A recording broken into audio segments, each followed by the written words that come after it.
आज एक बहुत ही संवेदनशील विषय के ऊपर मैं बात करना चाहता हूँ और वो विषय है संबंधों में कड़वाहट। कौन से संबंधों में कड़वाहट? बेटी अपने ससुराल में सुखी नहीं है या पति पत्नी में आपस में नहीं बनती है। अभी तो सिर्फ इतने ही संबंध की बात करूंगा। आपके कमेंट्स का मुझे बहुत इंतज़ार रहता है। आप मुझे कमेंट्स ज़रूर किया कीजिए और बताया कीजिए कि आप किस बारे में मेरे से वीडियो चाहते हैं या कोई समस्या है तो आप मेरे सम्मुख रखिए। जो मेरा अपना अनुभव होगा और जो मेरे पास ज्योतिषीय उपाय होगा वो मैं आपके सम्मुख लाता रहूँगा। देखिए, मानने या ना मानना सब आप पर निर्भर करता है। मैं अपने विचार आपके सामने ज़रूर रखूँगा, अपनी सलाह ज़रूर आपको दूँगा।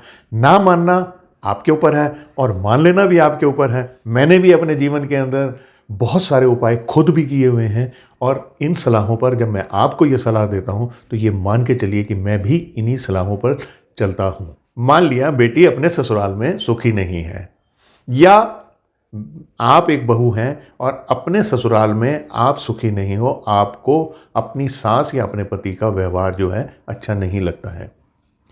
यहाँ मैं आपको एक बात कहना चाहता हूँ कि अधिकतर, मैं सभी नहीं कह रहा हूँ, अधिकतर में मैंने ये देखा है कि जब माँ बाप अपनी बेटी के निजी जीवन में बहुत ज़्यादा दखल देने लग जाते हैं तो खासकर ऐसे समय में रिश्ते खराब होने तो शुरू हो ही जाते हैं। होता क्या है कि आप अपनी बेटी से कुछ पूछते हैं या आपकी बेटी आपको घर के बारे में छोटी बड़ी बातें बताती है तो आपने एक पक्ष सुना हुआ होता है और आपके चूंकि बहुत प्यार है उसके साथ तो कुछ ना कुछ सलाह आपके मुंह से निकल ही जाती है और यहीं से शुरू होता है रिश्तों में दरार पड़ना। ऐसे ही जब बेटी जाती है विवाह करके, कुछ सहेलियां हों, घर के कुछ लोग हों या जिस घर में जा रही है उस घर में जो सास हैं, ननदें हैं, उनको कुछ सलाहें ऐसी मिलने चले जाती हैं कि जाते ही अपना वहाँ पे वर्चस्व जो है वो कायम कर लेना, आपकी ही चलनी चाहिए, उसको दबा देना, उसको ये कर देना। देखिए, कोई माने या ना माने, जब लोग मुझसे बातें करते हैं तो ऐसी बातें बहुत निकल कर आती हैं सामने कि जब मुझे ये बताया जाता है कि जब हमारी शादी हुई तो हमारी सास को किसी ने ये सलाह दी या मुझको ये सलाह दी। तो मैं ज़्यादा लंबे में नहीं जाना चाहता हूँ, मैं जो कहना चाहता हूँ वो आपको कन्वे हो चुका है। तो देखिए, किसी दूसरे की जीवन में जब भी कोई इंटरफियर करेगा तो वहाँ पर दूरी ही पैदा करेगा। वो बात अलग है कि आप कोई काउंसलर हैं, आप रिलेशनशिप कंसल्टेंट हैं और आप कोई सलाह दे रहे हैं तो कुछ समझ में भी आता है। बाकी यदि ऐसी कोई स्थिति उत्पन्न हो तो मेरा तो मानना यही है कि बजाय अपने रिश्तेदारों से, अपने दोस्तों से, अपने माँ बाप से इस बारे में सलाह करने के, किसी रिलेशनशिप कंसल्टेंट से अगर मिला जाए तो वो अति उत्तम रहेगा। अब बात यह आती है कि मान लिया आपकी बेटी, सब कुछ आपने मेरी बातें जो हैं वो सारी बातें मानते हैं आप, वैसे ही करते हैं आप, और फिर भी आपकी बेटी वहाँ पर सुखी नहीं है।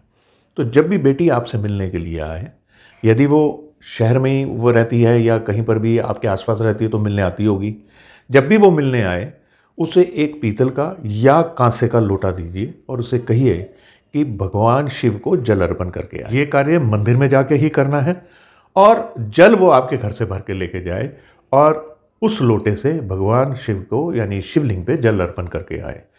वहाँ पर जाकर उस जल अर्पण कर देने के बाद में उस लोटे को वहीं छोड़ देना है और शिव पार्वती के सन्मुख बैठ के घी का दीपक जला ले तो अति उत्तम होगा और वो प्रार्थना करे कि उसके परिवार में जो कलह चल रहा है, जो उसके ससुराल में उसके इज्जत की कमी है या कोई भी उसे परेशानी है, वो उनके सन्मुख रख के प्रार्थना करे कि शक्ति दे कि ये सारी चीज़ें जो हैं उसको वो ठीक कर सके। ये तो तब हो गया जब आपकी बेटी या बहन के साथ ऐसा हो रहा है। यदि वो विदेश में या दूर रहती है और नहीं आ सकती, तब आप सिर्फ उसी कंडीशन में ये कार्य आप कर दीजिए। अब दूसरी बात ये रहती है कि पति पत्नी में आपस में संबंध अच्छे नहीं है। देखिए, सबसे पहली बात तो यह है कि आपका बेडरूम बिल्कुल सुव्यवस्थित होना चाहिए। जो भी सामान है वहाँ कूड़ा कबाड़ा बिल्कुल नहीं होना चाहिए।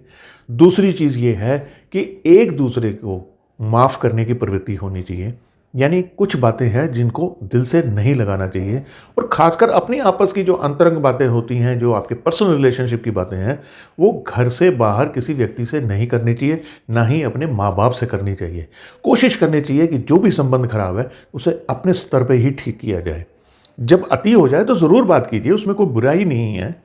और दूसरी बात यह है कि पति को यह चाहिए कि जब भी आपकी मैरिज एनिवर्सरी हो, अपनी पत्नी की मांग भरा करें। और ये भी होना चाहिए कि पति पत्नी सप्ताह में एक बारी या माह में एक बारी एक दूसरे को कुछ फूल गिफ्ट करें। ये नहीं कर सकते, इसमें कुछ झिझक है, तो कम से कम अपने बेडरूम में कुछ खुशबूदार फूल तो आप लगा ही सकते हैं। यानी एक फूल ही ले आइए गुलाब का और उसे किसी छोटे कटोरी में, ग्लास में पानी डाल के कुछ दिन के लिए रहने दीजिए। ये भी करने के साथ साथ आप ऐसा कीजिए कि जब भी मौका लगे पति पत्नी एक दूसरे को एक उसकी पसंद का परफ्यूम गिफ्ट करें। अब इसमें यह नहीं करना है कि बहुत महंगा परफ्यूम हो, जो आपका सामर्थ्य है जिस हिसाब से है उसके साथ जाएं तो बहुत ही उत्तम होगा कि दोनों जाएं और अपनी अपनी पसंद का परफ्यूम बताएं और पत्नी पति को लेकर दे और पति पत्नी को। अब यहाँ पत्नी अगर नहीं कमाती है तो कुछ पैसे तो बचाती होगी ना, तो उसी में से लेकर दें कि ये मैंने पैसे कुछ बचाए हुए थे घर के खर्च से और मैं आपको ये लेकर देना चाहती हूँ। और एक दूसरे को कॉम्प्लीमेंट करना, किसी ने कुछ अच्छा किया है तो उसकी तारीफ़ कर दो, किसी ने अच्छे कपड़े पहने हैं तो उसकी तारीफ़ कर दो। जितना एक दूसरे को समझने का प्रयास करोगे, पत्नियां इस बात को ज़रूर सोच के चलें कि वो घर से बाहर जाता है, काम करने के लिए जाता है। देखिए, आई लव यू से बड़ा होता है आई ट्रस्ट यू। एक दूसरे पर विश्वास ज़रूर होना चाहिए। यदि आपका पति बाहर जाता है और रात को देर से आता है तो बजाय लड़ने के इस बात को पहले समझने की कोशिश कीजिए कि वो इस घर को चलाने के लिए, मेहनत करने के लिए बाहर गया है। कहीं ऐसा तो नहीं है कि वो किसी कार्य से ही बाहर था। देखिए, धीरे धीरे सहन शक्ति बढ़ जाती आएगी। आप लोगों में अगर अंडरस्टैंडिंग बढ़ती चली जाएगी तो रिश्ते में दरार आएगी नहीं। बाकी दो बर्तन तो खड़कते ही हैं, छोटी मोटी अगर लड़ाई होती है ना तो जल्दी मान जाया करो। और भी वीडियोस लाऊंगा मैं इस बारे में, क्योंकि मैं इसे लंबा नहीं करना चाहता हूँ। बस आप ये किसी को शेयर कर दीजिए, अच्छी लगी है तो लाइक कर दीजिए। और आप मुझसे क्या जानना चाहते हैं इस रिश्ते के बारे में ये ज़रूर मुझे बताइएगा। और अब मुझे आज्ञा दीजिए। नमस्कार।